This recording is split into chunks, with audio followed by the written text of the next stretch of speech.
All right, so Merry Christmas. And since it is Christmas time and celebrating the conception of Jesus, I thought I would give a very powerful and profitable lesson you can learn from the man, whether you believe him or not, whether you're a fire-breathing atheist or not, or a pagan or not, or you don't care about any of this stuff or not. It doesn't matter. The lessons will still hold. And you know, to not do what I'm about to command you to do would actually be a big mistake. Of course, most people won't do it for reasons you'll see, but those who do, guarantee you'll see a bigger, more profitable 2018. Well, you know, a lot of times when people think of Jesus, they think of like this meek little guy running around feeding lambs. Hey, little lamb, you know, little lammy, and you know, petting kids on the head or whatever, and whatever. You know, they think it's just like that. When the reality is, this guy was out there defying every single religious norm, societal norm that you can imagine. That's why they were killing him. He was basically showing the establishment, and every industry has its establishment, including whatever your market and industry is, and defying it at every opportunity.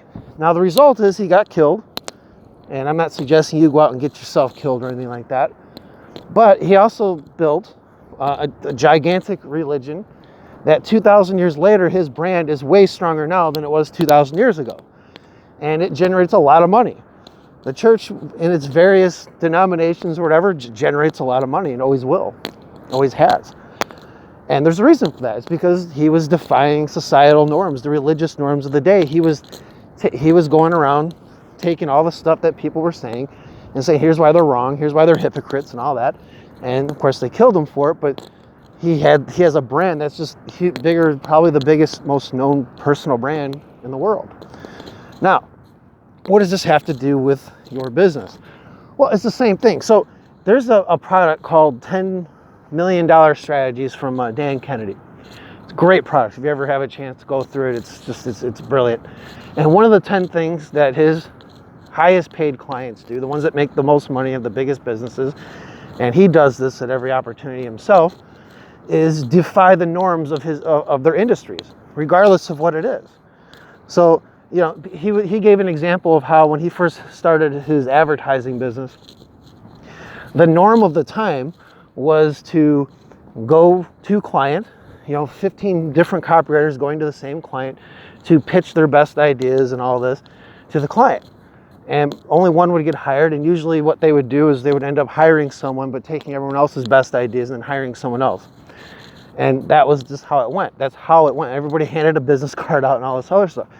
Dan Kennedy goes, well, I kind of want to get paid. So he's like one of the first people to you have to pay him $9,000 for a consultation before you can even hire him. Now that is it's not necessarily a defiance of norms anymore, but it definitely wasn't, you know, in the old days. Nowadays, I think this is becoming more common, which is good. But that's what it was. And he even had people come up and say, well, that's not how we do, that's not how this business is done. Like word for word, they would say, that's not how the advertising business works. And, you know, that's how you probably know you're on the right track. I can tell you, even in my own business, I defy norms all the time, not because it's a tactic, but just because to me, I do what seems right and not what people are just saying you should do. So for example, there's people who think you should be a slave to your metrics, your email metrics. You should know all your open rates and your click-through rates and your deliverability rates and your spam complaint rates and your bounce rates and all this stuff. And there's nothing wrong with knowing all that stuff at all. But I'm more interested in sales. So everything I do and teach is bent around making you more sales and making myself more sales. It's not to get your open rates higher. I don't care about open rates. I don't even use HTML. I can't even track I don't even track the open rates. So I have no desire to. I don't care because this is what works for me. When I mail my email player subscribers, they're in a different they're in a different shopping cart altogether, one shopping cart. And for some reason, I can't get their plain text email function to work. It's like blank emails get sent. So I use HTML, and I've been sending some emails lately to my buyers, and so I can see the open rates. My open rates are sky high. Like, I don't know, they're really, I can't remember, it was like 70% or something, and or 60%. I don't know. It was a lot. It was a lot if going by whoever you know, the metrics I've heard are like supposed to be really good open rates. And these are people who hear from me every day on my normal list too, my AWeber list. So it's not like they're only hearing from me once in a while, and that's why I have high open rates. Is it because I worry about, oh, I need to get this open? No, I worry about writing good emails. I write about getting attention. I learn about communication and persuasion. And I learn my market, and I focus on that. And I don't really care about it. As long as my sales are going up, that's all I care about. When people say, well, Ben, how do you do this? That's very irresponsible to teach this. You know, you're teaching bad information. To them, I say, no, I'm not. Like, to me, it's like, this is what's profitable. When people tell me and they say I had the best month I've ever had since using your email players stuff, but they say, I wish I could get my open rates up, I'm like, you are focusing on the wrong thing. Who cares about your stupid open rates? You're the best month that you've had. This is defying an industry norm. I guarantee you, in the internet marketing world, nobody agrees. I can say nobody, but very few people, as far as big name gurus and stuff, they don't agree with any of this stuff. They think it's crazy because they can't. You know, it's just one of these things. It's easier to brag about a video game score than to actually design a video game. I don't know if that analogy makes sense. Who cares? Another example. I mail every day. I mail the same offer every day, basically. 95% of the time, I'm mailing the same exact offer every day. People think, I've had friends of mine, actually, very wealthy friends of mine, who I respect tremendously, say, Ben, you need more offers. You can't just offer one thing. That's not how you do. That's not how you build these businesses. You're never going to get past a certain mark on that. Well, I've went past the 7-figure mark, doing just this, writing just an email a day, or maybe 2 emails a day sometimes, depending on what it is. I don't care about metrics, and I don't care about, I have to have a whole roster of all these products. That's not what I'm doing. I'm more focused on the principle of getting them to consume things that I learned from the great Sean D'Souza, sequential selling. That's not the industry norm. The industry norm is you have to keep launching a new product every so many months, and you got to rally together the troops, the affiliates, and you got to get everything all hyped up and all that. I don't want to do any of that stuff. I want to enjoy the beach like I am right now with my dog. You know, this is what I want to do. I don't want to sit there with all that. So this is how I do. I build my business to suit my preferences, and I do what makes sense. That's common sense. And this just happens to defy the norms. I sell a physical newsletter teaching email marketing. Ben, you can't do that. I was told this you have no idea how many, people would be amazed by if I said the names and how many people told me when I first announced I was doing this back in 2011. Said, that's not going to work. There's a disconnect. You got to be actually using the media that you're teaching, because that's what everybody does. Or do they? Because what I've discovered is a lot of people don't, if they're selling how to use a certain media, they're not always necessarily using that media themselves to sell that product. So for example, I know a lot of copywriters who do very well for themselves, but have very, big ticket clients and everything. And they don't get any of their clients through copywriting, through writing sales. They don't use, even though writing a direct mail sales letter to a list of potential clients would probably get people clients if they just did it. What they do is they'll go speak at a seminar or something, and that's how they get their clients, which is perfectly okay. But then they'll have people say, you don't even use copywriting to get copywriting clients, and the answer is no, they don't need to. And there was a time when that would have been considering defying an industry norm. So there's a lot of examples of this. And one of the things Dan Kennedy says is he's noticed this, and I've just been doing this for years. So I like to think that if there's any natural business instinct I have, it would be this, just because I can't stand following herds. He was saying, if you just defy the norms of your industry, and if you make a list of all the things that people say you have to do, all the norms, all the things that everybody does, and I've done this, and it's very interesting exercise. And you make a list of it, and then you say, I'm going to defy every single one of these. And you do as many as you can, you will be amazed. I can't guarantee you anything, so your mileage may vary. But in his experience, and certainly my own experience, the more your sales will go up. The more your personal brand will be known, the more people will want your offers, the more people will trust you, the more they'll want to know more about you, just because you're defying the norms of whatever industry you're in. It's a very powerful thing. Even on things like Facebook, for example. There's Facebook groups, right? And everybody's like, well, I need value. I'm not getting any value from this group. I need value.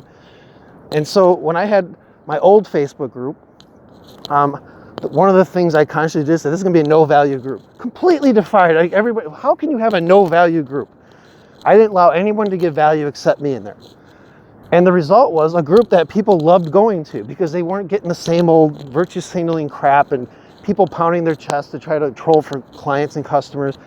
They were getting deep thinking about things that had, in a lot of cases, nothing directly to do with marketing or copywriting, but that infinitely helped their marketing and copywriting because I got rid of the no value. And even in my new group that I'm going to be launching January 1st, 2018, it's going to be a no value group too. Well, it's already built in no value because I'm the only one that can post in there, but people can comment in there. But if I see people trying to like beat their chest, trying to grab new customers and all that and try to siphon off because they're trying to give value and they're not actually doing it as just an organic part of a conversation, they'll be kicked out, just like I did in the last group. So that's the whole point though. If you go to any Facebook group person, they will say you have to have value, add value. Same with emails. You got to add value in emails. Nobody's going to buy from you if you don't give value. No one's going to, bullshit. I barely ever give any real value in I do, but it's not like in your face value. It's not how to. I never say, here's how to write a subject line. Do this, this, and this. That's for my paid products. I do give lessons in my email, but I'm not giving a lot of like obvious value. You have to kind of find it sometimes and you have to dig through it. And that's what it's intended to do. And my sales are constantly going up. It certainly never hurt me. But yet if you go to like almost any email, well, at least the ones that were from me, I think this is starting to change a little bit, but if you go to like a lot of email experts, oh, you got to give value. You always got to be giving value. What's the one jab, right hook? It's horseshit. You don't need to do that. Value, then ask for the sale. No, you learn how to merge the two together so that you're promoting and creating content that people can find some use for in their day at the same time. Totally defies the internet marketing norms, the laws of internet marketing, whatever those would be. I'm simply doing what the old school copywriters used to do and the old school marketers. You merge content with sales pitching. Sales pitch with content. You merge the two together. And you want to do it to the point where people don't even know what it is. They can't tell if it's a pitch or if it's content. And it's not even something they think about or look for. I wasn't even really consciously aware of how important that was until I got a testimonial from Brian Kurtz about that last year. He said, I merged them two together, I blend the two together so naturally that you can't even tell. And that's really what you're going for.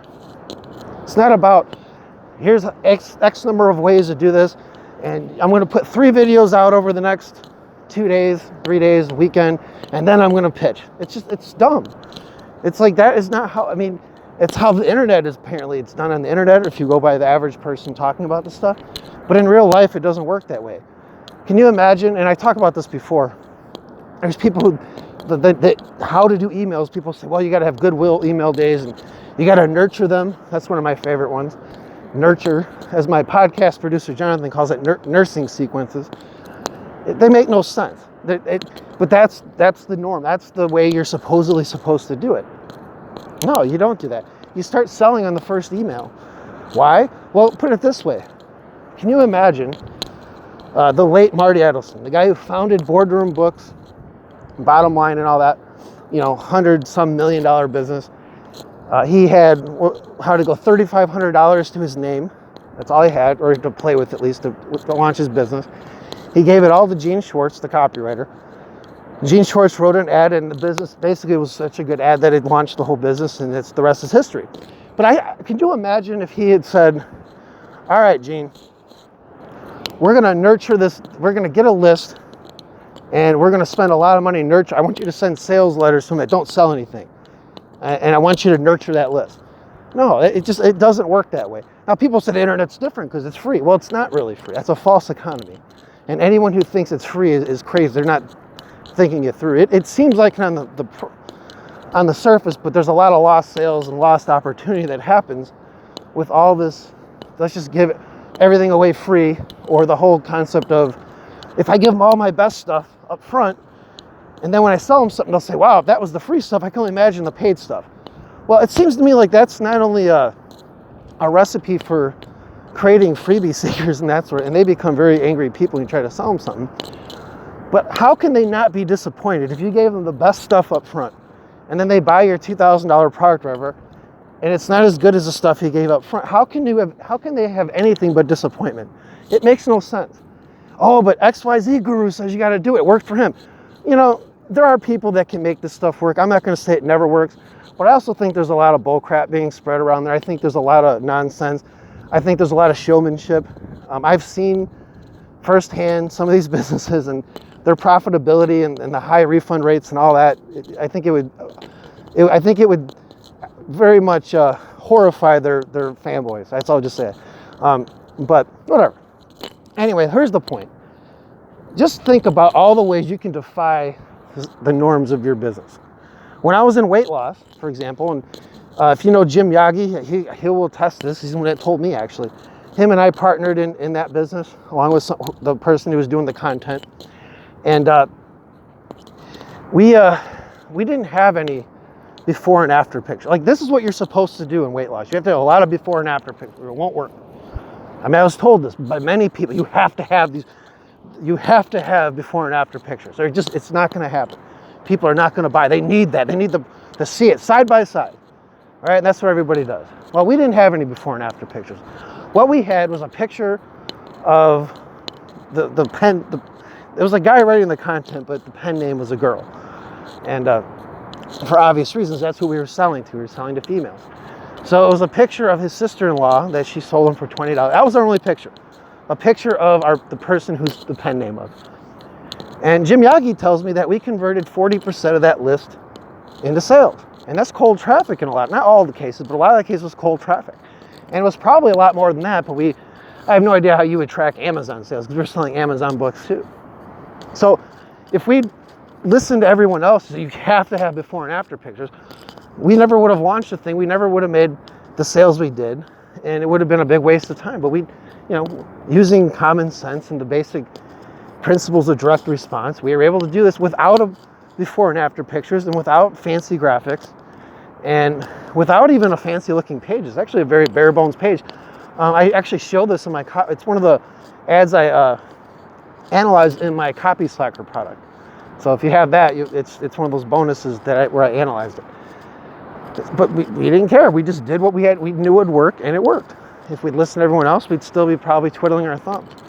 Well, we have to do this, we have to do that. No, you just have to follow the principles of direct response marketing. You don't have to do everything that supposedly is the norm of your industry. And this spans a lot of different industries. Lots and lots of different industries. And again, you don't do this. I don't think you should do it tactically. In other words, you see something everyone else is doing, don't do the opposite if it's something that actually works, just to do it.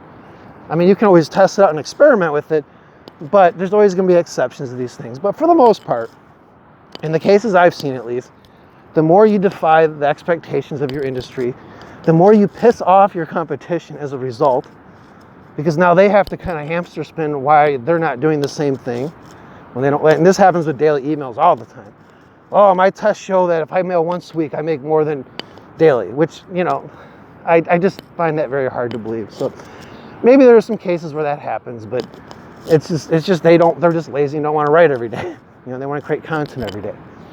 So there's a lot of stuff like that to think about when it comes to these so-called norms of everything. There was a time when, even today, there's people say, oh, I hate pop-ups. I hate pop-ups, and you should never use pop-ups because they annoy people. And yet you have pop-ups still work. Banks still use them. You can't even use a bank a lot of times online without a pop-up of some kind. Again, defying societal, the norms of the thing. Just do it as much as you can when it makes sense and watch what happens.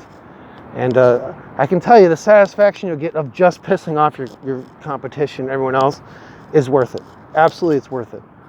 Whether it be mailing daily, or whether it be doing offers that they don't think should work but are going to work, whether it be instituting continuity into your business, which I think people should be doing. I don't understand why more people don't do it of some kind. Whatever it is, the more people say, that won't work. That's not how things are done. The better off you're doing. Probably the more sales you'll make and the happier you'll be. If nothing else, you'll get a mischievous smile out of it, like I always do whenever I hear these things. All right, that's it. I've already gone on 20 minutes, which is about 19 minutes longer than I should. Of course, people would already tell me that I've already broke a bunch of rules doing a 20-minute video like this, so whatever. If you want to see more ways to break the rules in your business, using email specifically, I guarantee you the stuff I teach will horrify your competition because they're going to be like, I can't possibly work even as your sales go up. Check out my Email Players newsletter. It's www.emailplayers.com. And every month, that's what you get from me basically. You also get the Email Players playbook, which is like sort of the evergreen system I use and teach. And have not only have I made tons and tons of sales from it, but so have a lot of my students. And again, that's all at emailplayers.com. Enjoy your Christmas. And who knows, maybe I'll do another one of these soon.